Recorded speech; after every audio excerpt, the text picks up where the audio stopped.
കുഞ്ഞായിരുന്നപ്പോൾ തിയേറ്ററിൽ കാണാൻ പറ്റാത്ത സിനിമ ആയതുകൊണ്ട് മണിച്ചിത്രത്താഴ് റിലീസിനായിട്ട് ഞാൻ വെയിറ്റ് ചെയ്തിരിക്കുകയായിരുന്നു കേട്ടോ. മിനിമം ഒരു 2 പ്രാവശ്യമെങ്കിലും ഈ സിനിമ കാണാത്തൊരു മലയാളി ഉണ്ടാവില്ല എന്നാണ് എൻ്റെ ഒരു വിശ്വാസം. അതുകൊണ്ട് ഞാനും അമ്മയും നിച്ചും കൂടെ ഫസ്റ്റ് ഡേ മോർണിംഗ് ഷോയ്ക്ക് തന്നെ പോയി. പണ്ട് തിയേറ്ററിൽ കണ്ടവരാണെങ്കിലും എന്നെ പോലെ കാണാത്തവരാണെങ്കിലും ഇത് ബിഗ് സ്ക്രീനിൽ കാണാൻ വേണ്ടി വെയിറ്റ് ചെയ്യുന്ന കുറേ പേരുണ്ടാവും. സീറ്റ്സ് ഒക്കെ ഓൾമോസ്റ്റ് ഫുള്ളായിരുന്നു. ഓരോ ആക്ടറിന്റെ എൻട്രിക്കും ഹൈലൈറ്റ് സീൻസിനൊക്കെ ഭയങ്കര കയ്യടിയായിരുന്നു. സ്റ്റാർട്ടിങ്ങിൽ ഓർമ്മപ്പൂക്കളിൽ നിന്ന് ഈ ഓരോ പിക്ചേഴ്സ് കാണിച്ചപ്പം നമ്മുടെ ചൈൽഡ്ഹുഡ് ഇത്രയും ബ്യൂട്ടിഫുൾ ആക്കി ഇവരൊന്നും ഇപ്പോൾ ഇല്ലല്ലോ എന്ന് ആലോചിക്കുമ്പോൾ ഒരു വല്ലാത്ത ഫീലായിരുന്നു.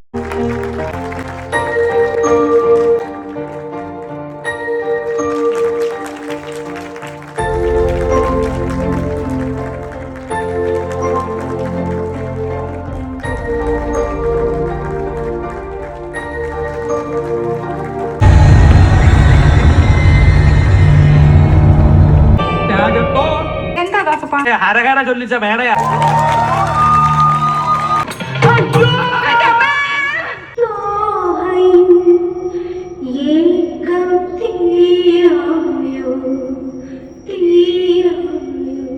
അടുക്കരുത്.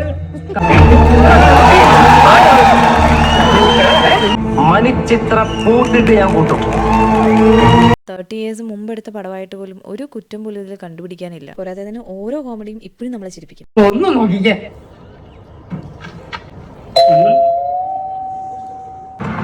നമസ്കാരം. നമസ്കാരം. സണ്ണി